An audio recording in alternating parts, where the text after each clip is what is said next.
नमस्कार दोस्तों, स्वागत है आपका आज के मुख्य समाचार में, जिसमें सबसे पहली और बड़ी खबर में आपको बताएंगे कि दिल्ली के हेल्थ मिनिस्टर सत्येंद्र जैन गिरफ्तार। हवाला केस में केजरीवाल के मंत्री पर ईडी का एक्शन। दूसरी बड़ी खबर में जिक्र होगा कि धर्म हमारे भावनाओं की बात है, मुझे प्रमाण देने की जरूरत नहीं, हिंदुत्व की सियासत पर कमलनाथ का पलटवार। तीसरी बड़ी खबर में आपको बताएंगे कि श्रृंगार गौरी ज्ञानव्यापी मामले की सुनवाई अब 4 जुलाई को, मुस्लिम पक्ष की दलीलें नहीं हुई हैं पूरी।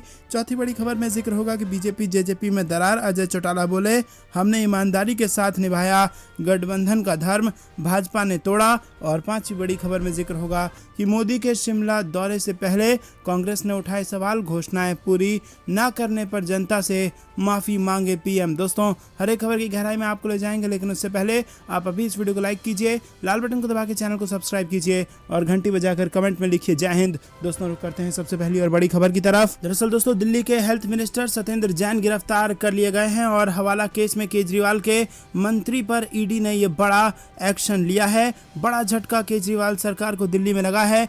फर्जी कंपनियों के जरिए लेन देन करने का सत्येंद्र जैन पर आरोप है और जानकारी के मुताबिक जैन को पहले हिरासत में लिया गया था और ईडी ने पहले उनसे पूछताछ की और फिर गिरफ्तार कर लिया। बता दें कि सत्येंद्र जैन केजरीवाल सरकार का प्रमुख चेहरा है। हाल ही में ईडी ने मनी लॉन्ड्रिंग मामले में कार्रवाई करते हुए उनके परिवार से जुड़ी संपत्ति कुर्क की थी। जैन की गिरफ्तारी के बाद आम आदमी पार्टी के पूर्व नेता और कवि कुमार विश्वास ने तंज कसते हुए ट्विटर पर लिखा कि ये केस जब पहली बार आया था तो मैंने भरी पीएसी में सत्येंद्र जैन से जवाब मांगा था। दोस्तों, रुक करते हैं अगली बड़ी खबर की तरफ। धर्म हमारे भावनाओं की बात है, मुझे प्रमाण देने की जरूरत नहीं, हिंदुत्व की सियासत पर कमलनाथ ने किया पलटवार। जी दोस्तों, मध्य प्रदेश में हिंदुत्व के मुद्दे पर बीजेपी और कांग्रेस के नेता एक बार फिर आमने सामने हैं। पूर्व मुख्यमंत्री और प्रदेश कांग्रेस अध्यक्ष कमलनाथ ने एक कार्यक्रम में कहा था कि मैं गर्व से कह रहा हूं कि मैं हिंदू हूं, लेकिन बेवकूफ नहीं हूं। कमलनाथ के इस बयान पर बीजेपी नेताओं ने निशाना साधना शुरू कर दिया है, जिसके बाद अब कमलनाथ ने इसी मुद्दे पर पलटवार किया है। जी हाँ दोस्तों, आपको बता दें कि मध्य प्रदेश का चुनाव निकट है और ऐसे में कमलनाथ लगातार भाजपा पर हमलावर हैं। बीजेपी के आरोपों पर कमलनाथ ने पलटवार करते हुए कहा कि मुझे प्रमाण देने की जरूरत नहीं है, मैंने कई साल पहले मध्य प्रदेश का सबसे बड़े हनुमान मंदिर बनाया था और मैंने कभी इस पर राजनीति नहीं की, मुझे कोई प्रमाण देने की कोई जरूरत नहीं है। भाजपा धर्म को राजनीतिक मंच पर लाना चाहती है, यही भाजपा की रणनीति है। धर्म हमारे भावनाओं की बात है, हमारे परिवार की बात है, राजनीति की बात नहीं है। दरअसल कमलनाथ ने प्रदेश कांग्रेस कार्यालय में आयोजित हुए एक कार्यक्रम में कहा था कि मैं गर्व से कह रहा हूं कि मैं हिंदू हूं, लेकिन बेवकूफ नहीं हूं। हर जगह विवाद हो रहा है, अब भाषा विवाद तमिलनाडु में शुरू हो गया है। कमलनाथ ने आरोप लगाया कि पंचायत चुनाव में सरकार ने अन्य पिछड़ा वर्ग के साथ अन्याय किया है। अन्य पिछड़ा वर्ग को मुश्किल से 9-10% आरक्षण मिलता हुआ दिखाई दे रहा है। वहीं कमलनाथ के बयान पर सीएम शिवराज ने निशाना साधा था। कमलनाथ ने अपने आप को हिंदू कहने पर सीएम शिवराज सिंह ने कहा कि कमलनाथ को अब हिंदू याद आ रहे हैं। दोस्तों, रुक करते हैं अगली बड़ी खबर की तरफ, जो कि ज्ञानव्यापी मस्जिद से जुड़ी आ रही है। श्रृंगार गौरी ज्ञानव्यापी मामले की सुनवाई अब 4 जुलाई को और मुस्लिम पक्ष की दलीलें नहीं हो पाई पूरी। जी हाँ दोस्तों, वाराणसी के ज्ञानव्यापी श्रृंगार गौरी के नियमित दर्शन पूजा और अन्य विग्रहों के संरक्षण के लिए दायर वाद की पोषणीयता पर सोमवार को जिला जज डॉक्टर अजय कृष्ण विश्वेश की अदालत में लंबी बहस चली और वाद को निरस्त करने के लिए अंजुमन इंतजामिया मसाजिद कमेटी के अधिवक्ताओं ने 2 घंटे तक दलीलें दी। दलीलों के बीच जिला जज ने सुनवाई की अगली तारीख 4 जुलाई तय की है। अगली सुनवाई में मुस्लिम पक्ष की दलीलें पूरी होने के बाद वादी पक्ष और जिला शासकीय अधिवक्ता पक्ष रखेंगे और अभी तक इस मामले में हिंदू पक्ष ने अपनी दलीलें नहीं रखी हैं। इधर कोर्ट ने 4 पक्षकारों को सर्वे फुटेज सौंप दी है। वहीं श्रृंगार गौरी ज्ञानव्यापी मामले में पक्षकार बनने के लिए सोमवार को अदालत में आवेदनों की झड़ी लग गई। हिंदू सेना, ब्राह्मण सभा, निर्मोही अखाड़ा, मूल देवता काशी विश्वनाथ मंदिर के बाद मित्र विजय शंकर रस्तोगी समेत कई अन्य लोगों ने पक्षकार बनाने के लिए जिला जज की अदालत में आवेदन दिया। इससे पहले भी पक्षकार बनने के लिए काशी विश्वनाथ मंदिर के पूर्व महंत कुलपति तिवारी समेत कई अन्य लोगों ने आवेदन दिया है। दोस्तों, रुक करते हैं अगली बड़ी खबर की तरफ। बीजेपी जेजेपी में दरार। अजय चौटाला बोले, हमने ईमानदारी के साथ निभाया गठबंधन का धर्म, लेकिन भाजपा ने तोड़ा। जी हाँ दोस्तों, नगर निगम चुनाव भाजपा के अकेले लड़ने धन में दरार पैदा होने लगी है। जेजेपी के राष्ट्रीय अध्यक्ष डॉक्टर अजय सिंह चौटाला ने गांव बुढ़ाना में मनदीप ढाड़ा के आवास पर पत्रकारों से बातचीत की। अजय सिंह चौटाला ने कहा कि हमने पूरे ईमानदारी के साथ भाजपा के साथ गठबंधन निभाया। अलग अलग चुनाव लड़ने का ये भाजपा का फैसला है। हम तो गठबंधन में चुनाव लड़ना चाहते थे और इसके लिए पूरी तैयारी भी कर ली गई थी, लेकिन भाजपा के कुछ नेताओं ने अकेले ही चुनावी रण में उतरने के लिए रणनीति तैयार की थी, जिसका पार्टी की मीटिंग में फैसला भी ले लिया गया। अब दोनों पार्टियां नगर निगम चुनाव अलग अलग लड़ेंगी। दोस्तों, रुक करते हैं अगली बड़ी खबर की तरफ। मोदी के शिमला दौरे से पहले कांग्रेस ने उठाए सवाल। घोषणाएं पूरी न करने पर जनता से माफी मांगे पीएम मोदी। जी हां दोस्तों, आपको बता दें कि कांग्रेस के राष्ट्रीय प्रवक्ता कुलदीप राठौर ने प्रधानमंत्री नरेंद्र मोदी के शिमला दौरे से पहले कुछ सवाल उठा दिए हैं। राठौर ने कहा कि पीएम मोदी मंगलवार को शिमला आ रहे हैं, 8 सालों के लेखे जोखे का बखान रखेंगे। कांग्रेस उनका स्वागत करती है। उन्होंने प्रधानमंत्री से पूछा कि 8 वर्षों का जश्न शिमला में मनाने का औचित्य क्यों। उन्होंने कहा कि हिमाचल में आने वाले महीनों में चुनाव है और इसी मकसद से वो हिमाचल आ रहे हैं। उन्होंने कहा कि एक नारा उस वक्त गूंजता था, बहुत हुई महंगाई की मार, युवा बेरोजगार के नारे हर जनसभा में गूंजता था। आज क्या स्थितियां हैं? अच्छे दिन तो दूर तक नजर नहीं आ रहे। महंगाई चरम पर है, डीजल पेट्रोल के दाम रोज बढ़ रहे हैं। लोगों को भ्रमित और बेवकूफ बनाने का काम हो रहा है। इसी के साथ आपको बता दें दोस्तों कि हिमाचल प्रदेश में भी चुनाव होने वाले हैं। दोस्तों, रुक करते हैं अगली बड़ी खबर की तरफ। अभिषेक बनर्जी ने किया 2024 के लिए शंखनाद, बोले टीएमसी ने दरवाजा खोला तो हो जाएगा बीजेपी का सफाया। जी हां दोस्तों, आपको बता दें कि न्यायपालिका पर की गई अपनी टिप्पणी को लेकर राज्यपाल जगदीप धनखड़ का तल्ख बयान आने के एक दिन बाद सोमवार को तृणमूल कांग्रेस महासचिव अभिषेक बनर्जी ने हैरानगी जताते हुए कहा कि इस तरह की प्रतिक्रिया व्यक्त करने की क्या जरूरत थी। बनर्जी ने कहा कि उन्होंने किसी न्यायाधीश का नाम नहीं लिया था और न ही किसी फैसले का जिक्र किया था। उल्लेखनीय है कि बनर्जी की टिप्पणी के बाद रविवार को धनखड़ ने कहा था कि उन्होंने हद पार कर दी है। बनर्जी ने दावा किया कि धनखड़ उस वक्त चुप्पी साध लेते हैं जब भाजपा नेता विवादास्पद बयान देते हैं या मुख्यमंत्री ममता बनर्जी का अपमान करते हैं। उन्होंने जोर देते हुए कहा कि इस देश का नागरिक किसी फैसले की आलोचना करने के लिए स्वतंत्र है। बनर्जी ने उत्तर 24 परगना जिले के श्यामनगर इलाके में एक रैली को संबोधित करते हुए कहा कि परसों यानी शनिवार को एक रैली में मैंने कुछ टिप्पणियां की थी। राज्यपाल ने दावा किया कि मैंने हद पार कर दी। राज्य के लोग बखूबी वाकिफ हैं कि कौन हद पार कर रहा है। मैंने कहा था कि न्यायपालिका में 99% लोग अच्छे हैं, सिर्फ 1% लोग उन लोगों के निर्देशों पर काम करते हैं जिनके पास सत्ता का नियंत्रण है। ये 1% लोग हर जगह हैं, यहाँ तक कि राजनीतिक दलों में भी हैं। बनर्जी ने शनिवार को राज्य में हर मामले में सीबीआई जांच का आदेश देने को लेकर न्यायपालिका के 1% हिस्से की आलोचना की थी। दोस्तों, रुक करते हैं अगली बड़ी खबर की तरफ, जो कि राजस्थान से आ रही है। राजस्थान राज्यसभा चुनाव से पहले गहलोत सरकार ने तबादलों से रोक हटाई और पुरानी नीति से ही होंगे ट्रांसफर। जी हां दोस्तों, गहलोत सरकार ने बड़ा फैसला लिया है। सरकार ने तबादलों से तत्काल प्रभाव से रोक हटा दी है और हालांकि तबादला नीति नहीं आने तक ट्रांसफर पुरानी तबादला नीति के अनुरूप ही होगी। मीडिया रिपोर्ट्स के अनुसार प्रशासनिक एवं समन्वय विभाग की ओर से आदेश जारी किया गया है और जिसमें कहा गया है कि राजकीय अधिकारियों कर्मचारियों के स्थानांतरण पर लगाए गए पूर्ण प्रतिबंध को तत्काल प्रभाव से हटा दिया गया है और इसके बाद अब शिक्षा, मेडिकल, एनर्जी सहित सभी विभागों में बड़ी संख्या में तबादले होने का रास्ता साफ हो गया है। ग्रीष्मकालीन अवकाश खत्म होने से पहले सरकार शिक्षा विभाग के तबादलों की लिस्ट जारी करेगी। हालांकि शिक्षा विभाग की तबादला नीति नहीं आने की वजह से पुरानी तबादला नीति के आधार पर ही तबादले होंगे। बता दें कि गहलोत सरकार ने करीब 1 साल पहले राजकीय अधिकारियों और कर्मचारियों के तबादलों पर रोक लगाई थी। प्रदेश में अति आवश्यक तबादलों पर उच्च स्तरीय अनुमति के बाद ही तबादले हो रहे थे। सरकार ने अब 1 साल बाद इसे हटा दिया है। रुक करते हैं अगली। हरियाणा के पूर्व मुख्यमंत्री हुड्डा का ऐलान, सरकार बनी तो 6000 रुपए देंगे बुढ़ापा पेंशन। जी हां दोस्तों, हरियाणा के फतेहाबाद में रविवार को कांग्रेस की रैली में पूर्व मुख्यमंत्री भूपेंद्र सिंह हुड्डा ने कई बड़े ऐलान किए। उन्होंने घोषणा की कि प्रदेश में सरकार बनने पर 6000 रुपए बुढ़ापा पेंशन देंगे और इस दौरान उन्होंने बीजेपी और जेजेपी सरकार पर भी जमकर हमला बोला। पूर्व सीएम हुड्डा ने कहा कि वर्तमान भाजपा जजपा सरकार पूरी तरह से फेल साबित हुई है। विकास, शिक्षा, रोजगार में जिले का साथ प्रदेश बुरी तरह से पिछड़ गया है और इसी के साथ स्कूलों में मास्टर नहीं है, अस्पताल में डॉक्टर नहीं है और ऑफिसों में कर्मचारी नहीं है जिन्हें बच्चों को पढ़ाना चाहिए, वो नशा कर रहे हैं। सरकार की संरक्षण में ये सब हो रहा है। रोज हत्या, लूट और डकैती की वारदातें हो रही हैं। कानून नाम की कोई चीज़ नहीं है। रोजाना नए नए घोटाले सामने आ रहे हैं और प्रदेश कर्ज में डूब गया है। दोस्तों रुक करते हैं अगली बड़ी खबर की तरफ, जो कि जम्मू कश्मीर से जुड़ी आ रही है। महबूबा मुफ्ती का बड़ा बयान, कश्मीर में केंद्र की नीति विफल, गुपकार गठबंधन से डरती है सरकार। जी हां दोस्तों, पीडीपी प्रमुख और जम्मू कश्मीर की पूर्व मुख्यमंत्री महबूबा मुफ्ती ने एक बार फिर से केंद्र सरकार पर निशाना साधा है।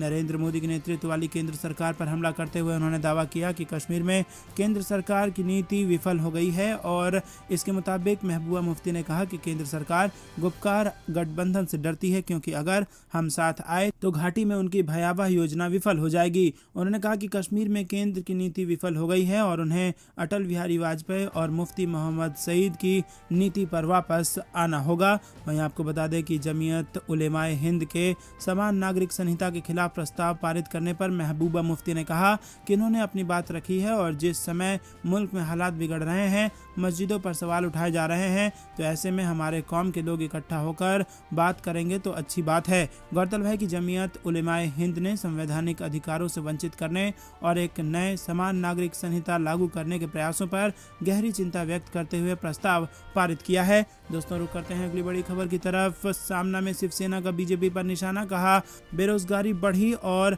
कश्मीर भी अशांत, लेकिन विश्व का मार्गदर्शन करने वाले पीएम मोदी हैं मौन। जी हां दोस्तों, आपको बता दें कि शिवसेना ने अपने मुखपत्र सामना में देश में बेरोजगारी, कश्मीर समस्या और ज्ञानव्यापी मस्जिद जैसे मुद्दों को लेकर बीजेपी पर निशाना साधा है। शिवसेना ने सामना के संपादकीय में लिखा है कि देश में बेरोजगारी का आंकड़ा बढ़ता ही जा रहा है, पंजाब और कश्मीर अशांत हो गया है और राजनीति अलग ही दिशा में भटक रही है। देश की नई पीढ़ी किस दिशा में जा रही है, ऐसे समय पर विश्व का मार्गदर्शन करने वाले प्रधानमंत्री नरेंद्र मोदी मौन है, इसका आश्चर्य है। सामना में लिखा है कि हिंदू और मुसलमान की परवाह किए बिना कश्मीर घाटी में आतंकवादियों का खूनी खेल जारी है। जो लोग देश की तरफ हैं उन्हें खत्म करना आतंकियों की नीति है। घाटी में पिछले 2 महीने में 12 मुस्लिम पुलिस अधिकारी मारे गए हैं और बीजेपी को केवल एक समुदाय, एक धर्म का ही बलिदान दिखाई देता है। ये राष्ट्रीय एकता का लक्षण नहीं है। देश के लिए बलिदान देने वाले हिंदू का जितना सम्मान होता है, उतना ही सम्मान इस देश के लिए कुर्बानी देने वाला मुसलमान का भी होना चाहिए। दोस्तों रुक करते हैं अगली बड़ी खबर की तरफ। नोटबंदी की एकमात्र सफलता अर्थव्यवस्था को डुबाना, राहुल गांधी का केंद्र सरकार पर निशाना। यहाँ दोस्तों, नोटबंदी को लेकर विपक्षी दलों ने रविवार को केंद्र की नरेंद्र मोदी सरकार पर निशाना साधा है और इसी क्रम में कांग्रेस के पूर्व अध्यक्ष राहुल गांधी ने कहा कि 2016 के इस कदम की एकमात्र दुर्भाग्यपूर्ण सफलता भारत की अर्थव्यवस्था को डुबाना है। गांधी ने मीडिया की एक खबर के स्क्रीनशॉट को टैग किया जिसमें भारतीय रिजर्व बैंक की वार्षिक रिपोर्ट का हवाला देते हुए कहा गया कि 500 रुपए के जाली नोट में 100% और 2000 रुपए के जाली नोट में 50% की वृद्धि हुई है। ये दोनों नोट 500 रुपए और 1000 रुपए के पुराने नोट पर प्रतिबंध लगाने के बाद जारी किए गए थे। दोस्तों रुक करते हैं अगली बड़ी खबर की तरफ। चौतरफा घिरने के बाद बैकफुट पर आई सरकार, वापस ली आधार पर जारी की गई नई एडवाइजरी। जी हाँ दोस्तों, आपको बता दें कि आधार कार्ड से जुड़ी नई एडवाइजरी को लेकर चौतरफा विरोध के बाद सरकार ने इसे तत्काल प्रभाव से वापस ले लिया है, साथ ही इसे एक सामान्य गतिविधि बताया है। जी हाँ दोस्तों, आपको बता दें कि इलेक्ट्रॉनिक्स और सूचना प्रौद्योगिकी मंत्रालय ने एक बयान में कहा कि भारतीय विशिष्ट पहचान प्राधिकरण यानी कि UIDAI की लेटेस्ट एडवाइजरी को तत्काल प्रभाव से वापस लिया जाता है। इसके गलत अर्थों में समझे जाने की संभावना को देखते हुए सरकार ने यह फैसला किया है। UIDAI ने आधार संख्या को शेयर करने की सामान्य प्रक्रियाओं के बारे में परामर्श देने के लिए प्रेस रिलीज जारी की थी। आपको बता दें कि सरकार ने आम लोगों को फिर से भरोसा दिलाया कि आधार से पहचान का इकोसिस्टम सुरक्षित है और कार्ड धारक की पहचान और निजता की सुरक्षा के लिए इसमें पर्याप्त सुरक्षा फीचर दिए गए हैं। UIDAI के बेंगलुरु क्षेत्रीय कार्यालय ने हाल में एक नई आधार एडवाइजरी जारी की थी और इसमें कहा गया था कि लोगों को किसी संस्थाओं को आधार कार्ड की फोटोकॉपी नहीं देनी चाहिए क्योंकि इसका गलत इस्तेमाल हो सकता है। इसकी जगह आप मास्टर आधार कार्ड का उपयोग कर सकते हैं।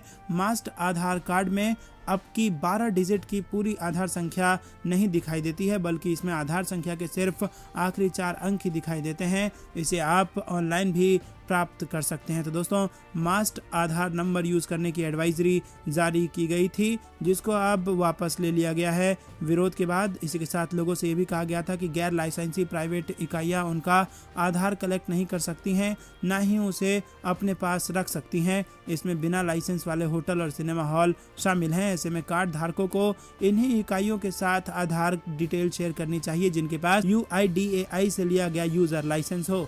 दोस्तों रुक करते हैं अगली बड़ी खबर की तरफ।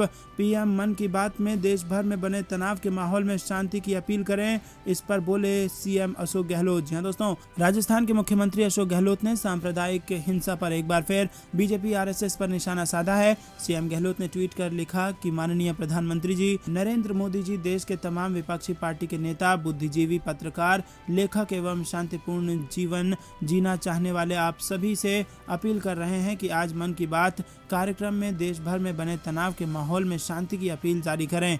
गहलोत ने कहा कि आज धर्म के नाम पर पूरे देश में तनाव का माहौल है और आए दिन दंगे हो रहे हैं। ऐसे में जनता में आपकी अपील का असर रहेगा। आप कहें कि सब कुछ बर्दाश्त हो सकता है, पर सांप्रदायिकता और हिंसा किसी कीमत पर बर्दाश्त नहीं है। इससे देश भर में एक सकारात्मक संदेश जाएगा और माहौल सुधरेगा। दोस्तों रुक करते हैं अगली बड़ी खबर की तरफ। पंचायत चुनाव में हिंदुओं पर फोकस। कमलनाथ बोले, मुझे हिंदू होने पर गर्व, पर मैं बेवकूफ़ नहीं। जी हाँ दोस्तों, पूर्व मुख्यमंत्री कमलनाथ ने कहा कि गर्व से कह रहा हूं कि मैं हिंदू हूं, लेकिन मैं बेवकूफ़ नहीं हूं। हर जगह विवाद हो रहा है। अब भाषा विवाद तमिलनाडु में शुरू हो गया है। हमें राजनीतिक परिवर्तन को दूसरों को समझाना है। कांग्रेस प्रदेश अध्यक्ष कमलनाथ ने कहा कि ग्राम पंचायत चुनाव में मध्य प्रदेश की शिवराज सरकार ने अन्य पिछड़ा वर्ग के साथ अन्याय किया है और अब तक जो स्थिति सामने आई है उसमें पिछड़ा वर्ग को मुश्किल से 9 से 10% आरक्षण मिलता हुआ दिखाई दे रहा है, जबकि 1993 के पंचायत चुनाव अधिनियम में स्पष्ट प्रावधान है कि यदि किसी जगह पर अनुसूचित जाति और अनुसूचित जनजाति की कुल आबादी 50% से कम होती है तो वहाँ भी OBC को 25% आरक्षण दिया जाएगा।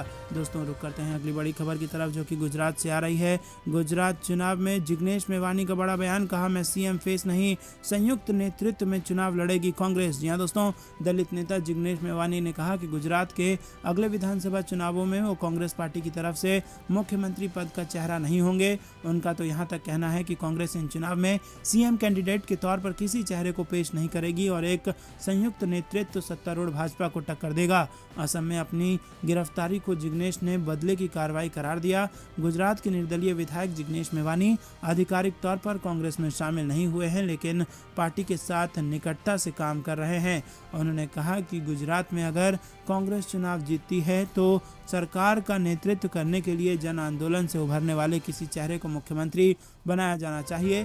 दोस्तों रुक करते हैं अगली बड़ी खबर की तरफ। सांसद वरुण गांधी के बाद अब मेनका गांधी ने BJP सरकार पर साधा निशाना। जी हां दोस्तों, BJP सांसद वरुण गांधी के बाद अब उनकी मां सांसद मेनका गांधी ने भी बेरोजगारी को लेकर सरकार पर निशाना साधा है। उन्होंने कहा कि लोगों की उम्मीदें घटी हैं और उनको नौकरी मिलेगी भी या नहीं मिलेगी इसको लेकर वो चिंतित हैं। उम्मीदें कम होने से इंसान हिंसा की तरफ चला जाता है। मेनका गांधी शनिवार को बरेली में जिला पंचायत अध्यक्ष रश्मि पटेल के आवास पर पहुंची थी। BJP सांसद मेनका गांधी ने मीडिया से बात करते हुए कहा कि कोविड के बाद देश के बहुत ज़्यादा बेरोजगारी देश में बढ़ी है और बेरोजगारी खत्म करने के लिए कोई ध्यान नहीं दिया जा रहा। इतना ही नहीं, बेरोजगारी बढ़ने के साथ साथ अब लोगों को उम्मीद भी नहीं रही कि सरकारी नौकरी मिलेगी भी या नहीं। दोस्तों रुक करते हैं अगली। देवबंद तक पहुंचा ज्ञानव्यापी का मुद्दा, अधिवेशन में एकत्र हुए देश भर के उलेमा। जी हां दोस्तों, देश विदेश की मीडिया की सुर्खियां बनी ज्ञानव्यापी को लेकर मस्जिद की लड़ाई अब उत्तर प्रदेश के देवबंद तक पहुंच गई है। देश में विभिन्न धार्मिक स्थलों को लेकर बढ़ रहे विवाद, कॉमन सिविल कोड और मुल्क के वर्तमान हालात को लेकर जमीयत उलेमाए हिंद का 2 दिवसीय इजलास ईदगाह के मैदान में शनिवार को शुरू हो गया। वहीं आपको बता दें कि देश के कोने कोने से करीब 4000 से ज़्यादा प्रमुख उलेमा शिरकत कर अहम मुद्दे पर यहां चर्चा करते हैं और इस अधिवेशन के दौरान कई प्रस्ताव भी पारित किए जाएंगे। अधिवेशन में देश भर के दिग्गज उलेमा और गवर्निंग बॉडी के सदस्य देशव्यापी प्रमुख समस्याओं को लेकर मंथन कर रहे हैं। आपको बता दें कि ईदगाह मैदान के बीचों बीच तकरीबन 5000 लोगों के बैठने की क्षमता वाले पंडाल के नीचे यह अधिवेशन चल रहा है। दोस्तों रुक करते हैं अगली बड़ी खबर की तरफ। कांग्रेस नेता ने ईवीएम पर उठाए सवाल, बोले बटन दबाने पर वोट नहीं हुआ। जी हाँ दोस्तों, ग्वालियर में पंचायत और निकाय चुनाव के लिए ईवीएम का मॉक पोल किया गया और इस मॉक पोल में एक मशीन जिसे प्रशासनिक अफसर सही बता रहे थे वो गड़बड़ निकली है। मशीन में 3 नंबर के बटन को कांग्रेस नेता ने 3 बार दबाया लेकिन वोट नहीं हुआ। एक अन्य युवक ने भी प्रयास किया लेकिन वोट गिरने की आवाज नहीं आई, जबकि अन्य सभी बटन सही थे। इसके बाद जब तीसरे युवक ने जोर से बटन दबाया तो वोट गिर गया। इस पर वहां विभिन्न दलों के पदाधिकारियों ने ईवीएम की शुद्धता पर सवाल खड़े किए हैं। उनका कहना है कि ये तो गड़बड़ मशीन है जिसे यहाँ सही मशीनों में रखा गया है। इसके 3 नंबर बटन पर जिस भी पार्टी का चिन्ह होगा वहां तो वोट गिरेगा ही नहीं। विरोध को देखते हुए वहां मौजूद अफसरों ने उसे बदलने का आश्वासन दिया है। ग्वालियर में पंचायत और नगरीय निकाय चुनाव होने हैं और इसके लिए युद्ध स्तर पर तैयारी चल रही है, क्योंकि काफी समय से ये चुनाव नहीं हुआ है, इसीलिए प्रशासन हर स्तर पर सावधानी बरत रहा है। तो दोस्तों ये थी दिन भर कुछ बेहतरीन और बड़ी खबरें। तक बने रहने के लिए बहुत बहुत धन्यवाद। देख रहे थे आपका अपना चैनल जय हिंद जय भारत।